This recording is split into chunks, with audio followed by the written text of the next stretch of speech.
ndabasuje abakunzi ba Izere Media TV.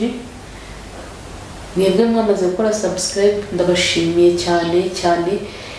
Mukomeze mukoreshe ya musangize inshuti zanyu ibiganiro byacu. Ndabizi bamwe mwamaze kubikunda kandi mugenda mubitubwira kenshi. Rero nawe utarayikanda ikande mukande kunzogera muzagenda mubona ibiganiro byacu byinshi kandi byiza, kandi muzahakura amasomo menshi meza. Uyu munsi rero twabazaniye intego cyangwa insanganyamatsiko ivuga twaje kwigisha abakobwa guca imyeyo cyangwa ibyo bakunze kwita gukuna. Tuje kubigisha ukuntu bikorwa. Murabizi abakobwa ba kera byari umuco, umukobwa yabaga ataciye imyeyo baramusikaga, baramutukaga, ndetse niyo yageraga ku mugabo byabaga bibi, kuko abantu ba kera nibo babikundaga cyane kurusha ubu. Ariko n'ubu birakunzwe, ariko noneho kera byari akarusho, kuko iyo washaka umugabo utarabikoze byabaga ari ikiza rwose, ntabwo yagukundaga. Nabaha nk'urugero nkanjye, wenda byigeze kumbaho, hari umukobwa wigeze kunsaba yuko twajya kuyica, cyane ko iyo bibaye byiza muri nk'abakobwa 2, 3 mugafashanya. Nanjye bigeze kubimbwira, barambwira ati wowe nudaca imyeyo nugera ku mugabo, nushaka umugabo azawukubita inyundo ku gituba. Icyo gihe narabyemeye, naragiye baramfasha. Uyu munsi namwe rero naje kubigisha ukuntu ushobora guca imyeyo cyangwa ushobora gukuna. Mbere na mbere rero step ya mbere ukuntu bikorwa, ubundi murabizi abakera, abakobwa ba kera bakoreshaga intobo nizo bakoreshaga kugira ngo bakuze imishino yabo, babe baciye, babe bakuna. Ariko ubu ngubu ushobora no kwifashisha amavuta y'inka cyangwa se ikimuri. Nibyo bintu bifasha cyane kugira ngo umuntu akurure imishino aca imyeyo mu buryo butamubabaje. Ukuntu rero ikorwa, guca imyeyo, umukobwa aricara agashinga amavi, yicaza ikibuno hasi agashinga amavi hahandi ashobora kuba yagera ku rutugu. Ubundi yarangiza agacisha amaboko ye munsi y'amatako, ubundi yarangiza agatangira gukurura imishino ye. Imishino ye ukuntu ayikurura ayijyana hasi.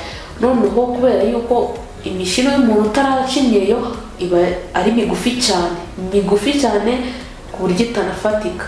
Icyo gihe rero uyegereza amavuta yawe y'inka, ukajya ukoraho dukeya kugira ngo utaza kubabara, ugacisha amaboko munsi y'amaguru, warangiza ugakurura ujyana hasi.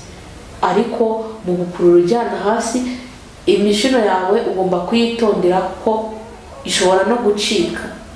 Ukurura gakeya ugenda ureshyeshya n'urutoki rwa musumba zose, ari rw'urunguru, urutoki rwo hagati y'izindi, niho upimira imishino yawe.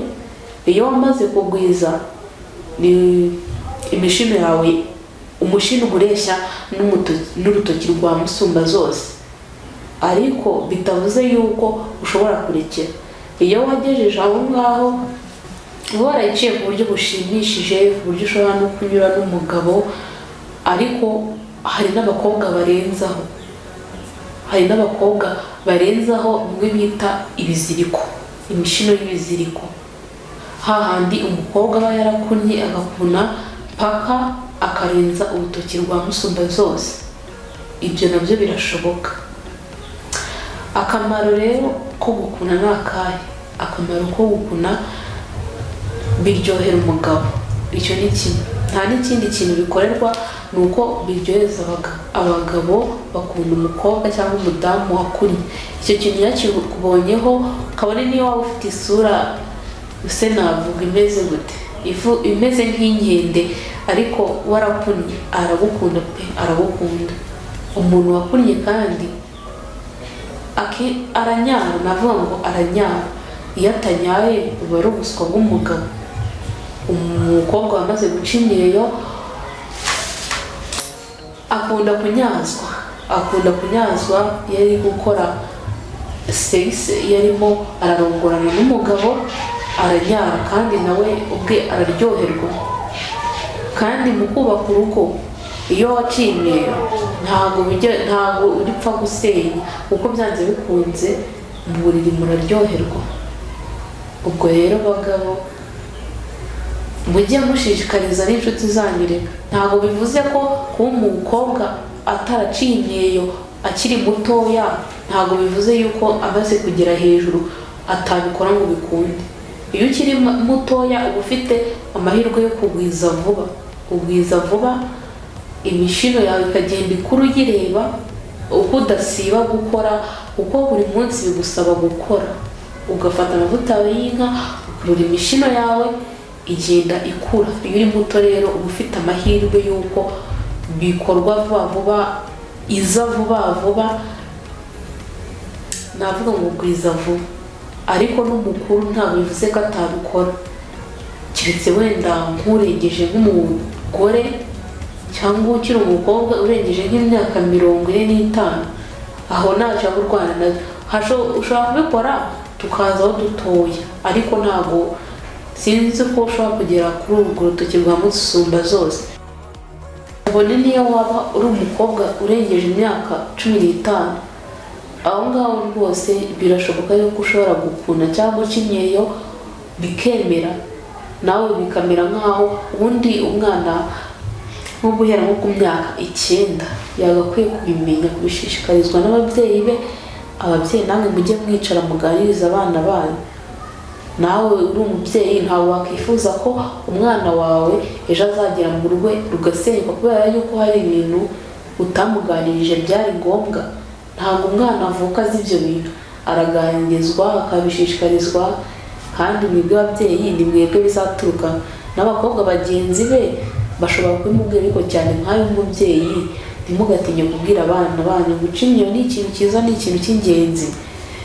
Rero n'uwo mwana warengeje imyaka 15 ugeze muri 20, upfa kuba ufite ibikoresho uri bukoreshe ayo mavuta y'inka ya originale, apana yangaya mugura mu iduka, kuko ariya ntabwo aba yizeye yuko ari originale.